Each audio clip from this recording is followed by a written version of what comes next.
The federal courthouse in downtown Los Angeles was mayhem. News vans from throughout Southern California lined the streets, making the already notorious LA traffic even more unbearable. It was a hotter than usual February day, and the equally notorious LA smog trapped the heat that radiated off the asphalt. Stringers from across the country and reporters from all the major networks clogged the steps leading to the massive doors of the courthouse. Lawyers, witnesses, and members of the gallery could barely make their way inside. Dozens of cases would go before the judge that day, but the media was only clamoring for one. And the madness was not even for the verdict or the sentencing.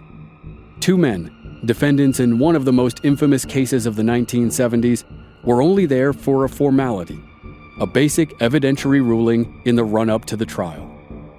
The circus had descended on downtown LA because, a few weeks earlier, Christopher Boyce and Andrew Dalton Lee had been indicted on 8 counts of conspiracy and espionage.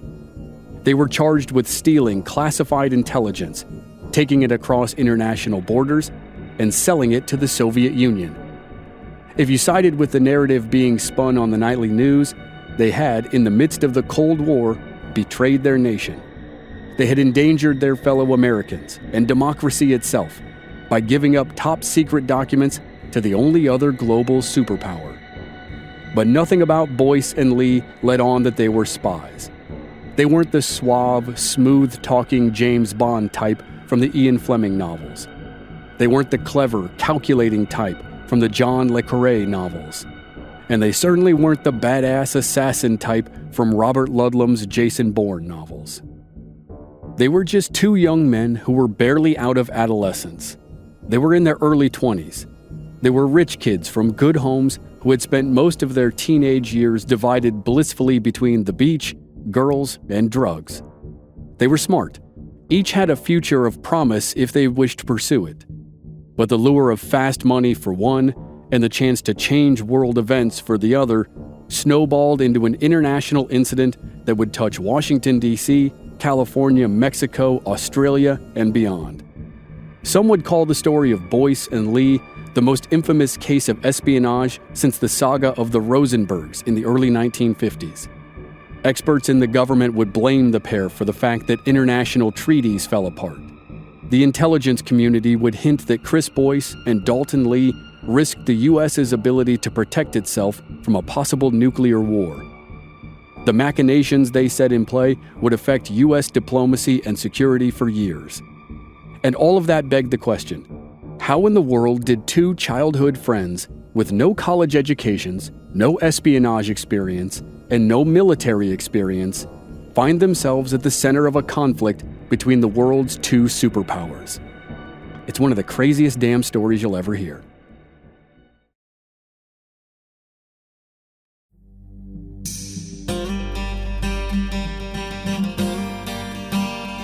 From Black Barrel Media, this is Infamous America.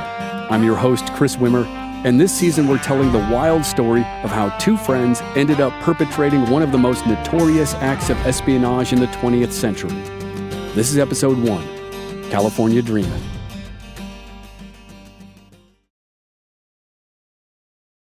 Many people are familiar with the neighborhoods of the rich and famous in Los Angeles: Beverly Hills, Bel Air, and the Hollywood Hills. Along the coast, there's Malibu in the north, and then Santa Monica, Venice, Manhattan Beach, Hermosa Beach, Redondo Beach, and finally, Palos Verdes. The Palos Verdes Peninsula anchors the southern end of the series of beaches that attract millions of people from around the world. Palos Verdes isn't as well known as some of its neighbors, but it's home to some of the richest people in LA. The peninsula is nicknamed The Hill because it's a rocky outcrop that rises above the beach communities. On a clear day, you can see the Hollywood sign and downtown LA framed against the backdrop of the San Gabriel Mountains. And on the hill in Palos Verdes is where this story starts. The area, where residential development dated back to the turn of the century, grew rapidly after the Second World War. The gated communities on the hill didn't quite match the opulence of the neighborhoods like Bel Air and Beverly Hills, but there was no shortage of money in Palos Verdes. There were families of doctors and lawyers, and men and women of industry. The driveways were full of BMWs, Porsches, and Alfa Romeos. And the spacious ranch houses with orange Mediterranean tile roofs were a sign of prestige to the city that towered above. It was a country club lifestyle, pool parties, Saturday mornings on the golf course, and Sundays playing tennis. They took their tennis seriously on the hill. 3 future world tennis number ones called the peninsula home in the 1970s. The adults of Palos Verdes in the 1970s bought into the post-war promise of the American dream and were reaping the rewards. But their children, the young men and women of the era, viewed the world differently from their parents. The 60s brought the Vietnam War, assassinations, the civil rights movement, and the violence that came with it. From their parents' Spanish-style villas, the children of Palos Verdes would have been able to look down and see South Central Los Angeles burn during the Watts riots of 1965. They might have known someone who was downtown 3 years later when Sirhan shot and killed presidential hopeful Robert Kennedy at the Ambassador Hotel. And they certainly would have known some poor young man with a low draft number who came home fractured from Southeast Asia, if he came back at all. The despondency that many young people felt, coupled with the affluence of where they had been raised, left them seemingly without ambition, but with ample free time. Often they filled that time with surfing and partying in the Southern California sun. And increasingly, that partying included much more than coolers of beer on the beach. The drug culture first made its way up to the hill in the form of marijuana. But as the 1960s progressed, harder drugs could be found everywhere in Palos Verdes. Prescription pills, cocaine, psychedelics, even heroin, made their way into the gated communities. This world of idle hands, lots of money, and no direction was the world of Dalton Lee as he graduated high school in 1970, and that of his friend Chris Boyce, who graduated a year later.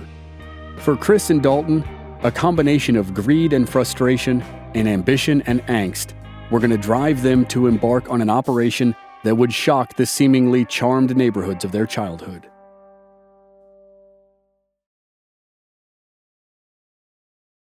Charles and Noreen Boyce were certainly well off and well respected in Palos Verdes, but by no means were they in the upper echelon of wealth.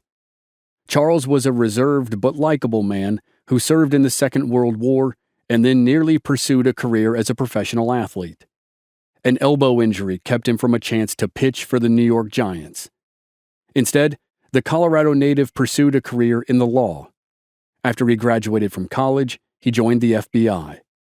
Boyce eventually took a post for the Bureau in the Northeast as McCarthyism was gaining traction in the country. Led by the Wisconsin Senator Joe McCarthy, a Red Scare swept the nation, and private citizens and public figures found themselves accused of being communists for merely saying anything that sounded remotely sympathetic to the ideology or the Soviet Union. Although outside of his purview, Charles Boyce would have been with the Bureau when it began investigating a couple from New York named Julius and Ethel Rosenberg. Until Charles's own son joined the ranks of infamy, no other name was more closely connected with espionage against the U.S. than Rosenberg. The Rosenbergs were accused, tried, and convicted of spying on the U.S. government for the Soviet Union. In 1953, under provisions of the Espionage Act, the Rosenbergs were sentenced to death. This was the tenuous and contentious atmosphere in America as it began a face-off with the world's other remaining superpower. Scholar Walter Lippmann gave the tension between the two nations a name: the Cold War. Charles Boyce only remained in the Northeast and with the Bureau for a few years before making his way to Southern California. But in those years, he met and married Noreen Hollenbeck. Noreen was originally from Ohio, and until just before she met Charles, she had planned to become a nun. With Noreen's Catholicism and Charles's patriotism, support for the military, and the ideals of democracy, the two were the very definition of a traditional American family of the Truman era. The catalyst for the couple's move to Palos Verdes was a new job for Charles as the head of security for McDonnell Douglas Aeronautics in Long Beach. A year after their move, in February of 1953, Christopher Boyce was born, the first of 9 Boyce children. Soon enough, Chris would benefit from his father's years of working for the FBI and the booming aviation and aerospace sector, but it would be in a way that his father could scarcely believe. As a boy, Chris Boyce was adventurous and curious. He loved sports and nature, and his father instilled in him a love of history, a sense of service, and belief in American exceptionalism. The significance of these ideals was matched by his mother's Catholic faith. The family were devout attendees of St. John Fisher, a Catholic church in Palos Verdes. Like his mother, Catholicism spoke to Boyce on a deep level, and he too had thoughts of joining the cloth at an early age. In his preteen years, Chris grew close with many of the Catholic leaders, including Father Glenn and Monsignor Thomas McCarthy. Monsignor McCarthy talked about Chris Boyce years later and said, "I don't think I've ever known a boy with such idealism. He was one of the finest boys I'd ever met or taught." Chris attended St. John Fisher Elementary School. Like him, many of the students became altar boys, and it was as an altar boy that Chris Boyce met Andrew Dalton Lee. Dalton Bradley Lee earned the Flying Cross and the Croix de Guerre for flying combat missions over Europe in a B-24 Liberator. He came home with the idea of studying medicine, settling down with his wife Anne and their baby girl, and living a life of American prosperity that so many believed was possible now that World War II was over. Lee did just that, graduating from USC Medical School and pursuing the lucrative field of pathology. He and Anne settled in Palos Verdes, but slightly farther up the hill than the Boyce family. The Lees could have been the poster children for the country club lifestyle of the estates of Palos Verdes. The couple's first child had been born just before Dalton Sr. went off to war, and when he returned, they discovered that Anne would not be able to have additional children. Although discouraged, the couple still wanted to grow their family. They adopted 3 kids. Mary Ann and David were numbers 2 and 3.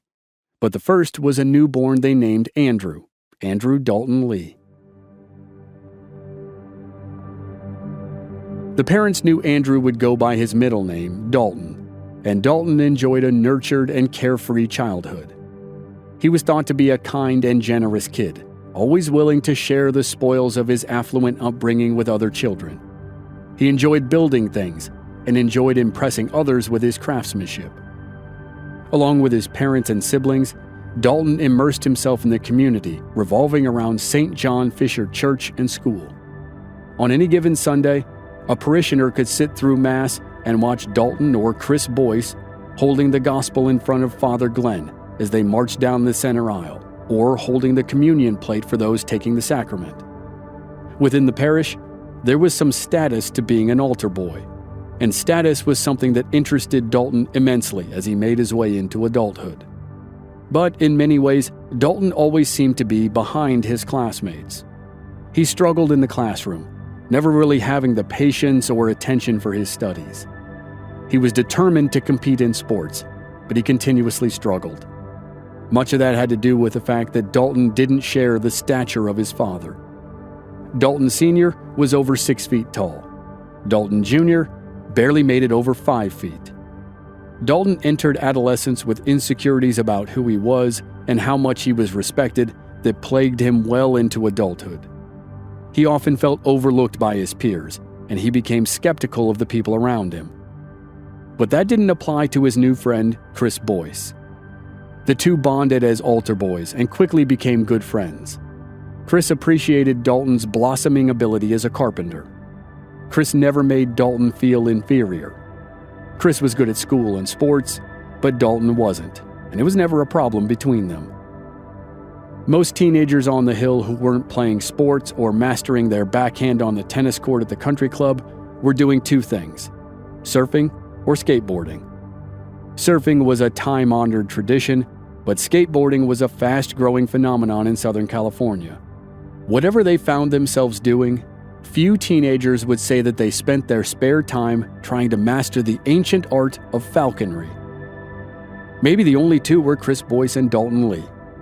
The sport, which some believe dates back to ancient Mesopotamia, involved training birds of prey, most often falcons, to fly from the arm of a person, hunt live animals, and immediately return to the person's arm.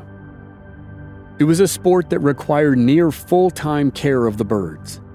The birds needed to be meticulously trained and acclimated to humans, other pets, and the sounds of man. They had to be hooded whenever they weren't hunting and had to maintain a strict carnivorous diet. Even the most dedicated and caring falconers could show you their scars from when an anxious bird caught them with a beak or a razor-sharp talon. The two friends kept their own birds on perches in Dalton's backyard, between the pool and the personal putting green of Dalton's father. Together they took the birds to open ranges throughout California, from near the border of Mexico all the way north to the Central Coast. In the future, Chris and Dalton might very well look back on their school days as young falconers and call them the good old days. And the good old days never last.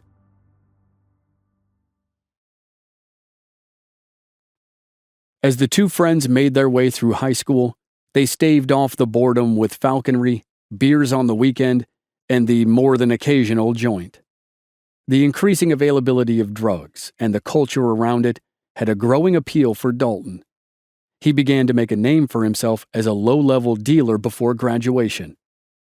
His indifference to his studies as a boy didn't change as he grew older. He would barely meet the standards to graduate high school. His parents had dreamed of their oldest son attending a prestigious university, like Notre Dame, but that clearly wasn't a possibility. Although Dalton had hobbies and interests that ranged from carpentry and falconry to reading and fine art, he wasn't destined for academia or even trade school. He lasted only one semester at a junior college after high school, and then the hill pulled him back. And when it did, the industrious Dalton Lee decided it was time to move up through the ranks of the drug business. He cultivated his own sources to buy in bulk, and soon Dalton stopped being a peddler or a pusher and became his own boss. It wasn't long before Dalton was the go-to source in the South Bay and Palos Verdes for marijuana and cocaine. It also wasn't long before he caught the attention of the authorities. He was arrested for the first time in late 1971. Fortunately, the charge was only for possession of marijuana and not intent to sell. While it would be more than 4 decades before marijuana would be legal in California, the penalties for having the drug for personal use had been greatly relaxed, especially for a first-time offender. Dalton avoided jail time, but a term of his probation was that he had to enroll in college full-time. He did enroll, but that was about it.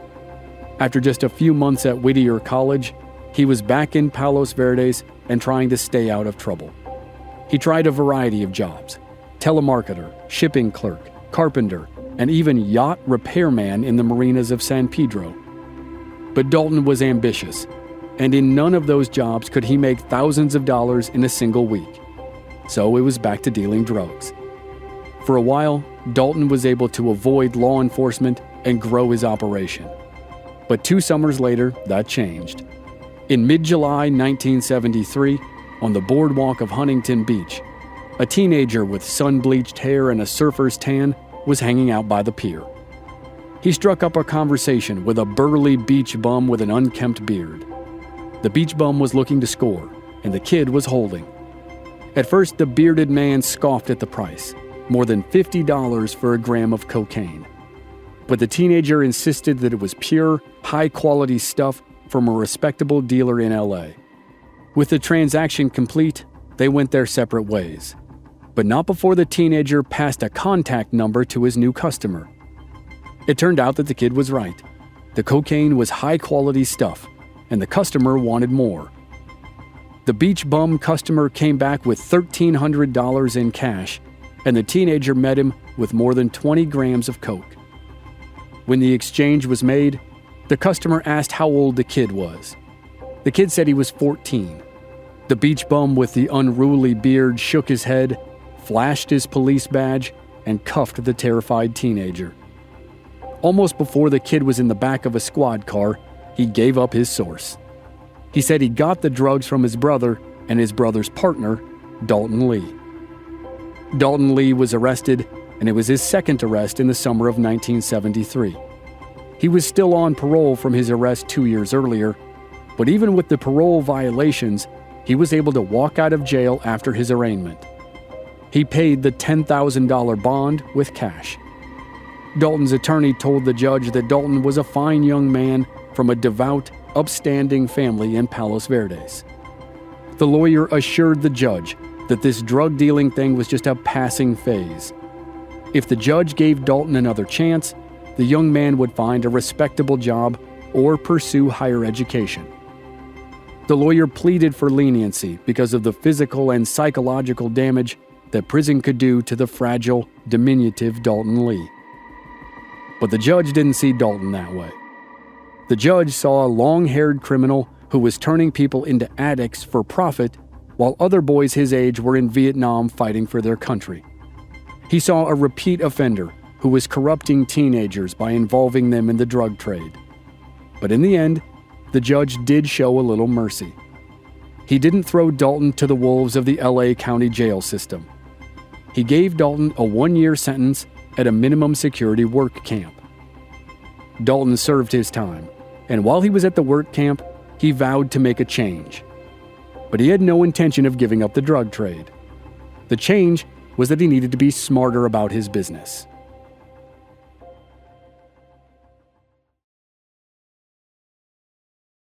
Chris Boyce remained close with Daulton in the years after high school, but he watched his friends rise through the drug world from the sidelines. He certainly sampled Daulton's drugs, but he at least tried to move forward with his life in a more conventional manner. He tried a nearby community college, but was uninspired. He attended a Jesuit university with the hope of reconnecting with the faith that anchored him as a boy, but that was also short-lived. Chris's last shot at college was at California Polytechnic University, in a serene part of California's Central Coast. He stayed for a year and then returned to Palos Verdes. On the surface, Chris's lack of direction might have made him look like a slacker or just simply apathetic. But Chris was a young man who felt things deeply and cared for the world around him. Like many his age, the war in Vietnam weighed on him. He lost faith in American institutions he'd been raised to revere. After the assassinations of Robert Kennedy, Martin Luther King, and Malcolm X, came the shooting at Kent State University, where National Guardsmen killed 4 students who were protesting the war in Vietnam. After that came the Watergate scandal. Chris grew disillusioned, but he still tried to find a path forward in society. By the spring of 1974, he somewhat begrudgingly asked his father for help.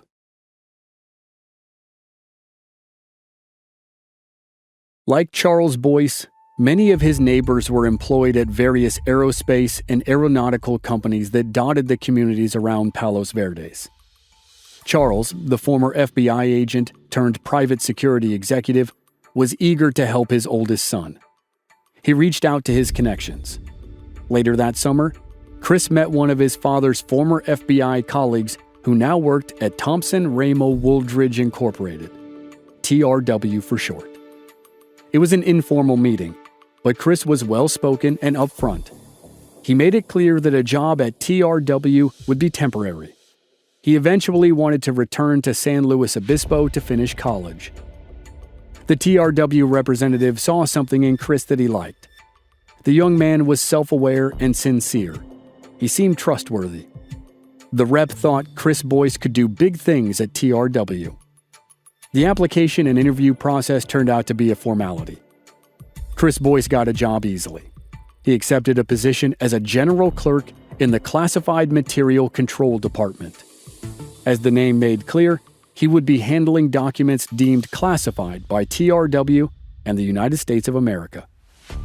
As Chris quickly learned, TRW did much more than make parts for airplanes. The company had contracts with the Department of Defense to research and develop secret projects. One of the most important was to build satellites with keyhole surveillance technology. Basically, TRW made spy satellites that the U.S. government used to watch its communist adversaries. In an exceptionally short amount of time, TRW moved Chris to a job at a secure area that could only be accessed with the highest levels of security. Chris Boyce was an agitated, anxiety-ridden 21-year-old, working for $140 a week and 1 week of vacation per year. He was a 3-time college dropout and a daily pot smoker. And now, he was one of less than a dozen people at the company with access to the most top-secret information on the premises. TRW called it the Black Vault. And whatever kind of atmosphere you're picturing in your mind of a super-secret facility with an ominous name like the Black Vault, I promise you, you're wrong. The Black Vault is where the real craziness starts, next week.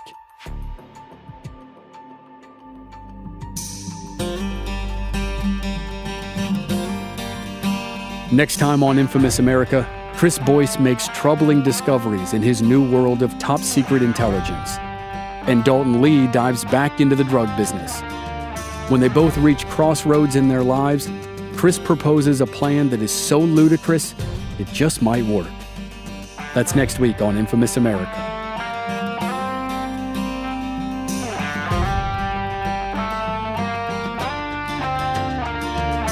Members of our Black Barrel Plus program don't have to wait week to week for new episodes. They receive the entire season to binge all at once with no commercials. And they also receive exclusive bonus episodes. Sign up now through the link in the show notes or on our website, blackbarrelmedia.com. Memberships begin at just $5 per month. This series was researched and written by Jamie Lyko. Original music by Rob Valier. I'm your host and producer, Chris Wimmer. Find us at our website, blackbarrelmedia.com, or on our social media channels.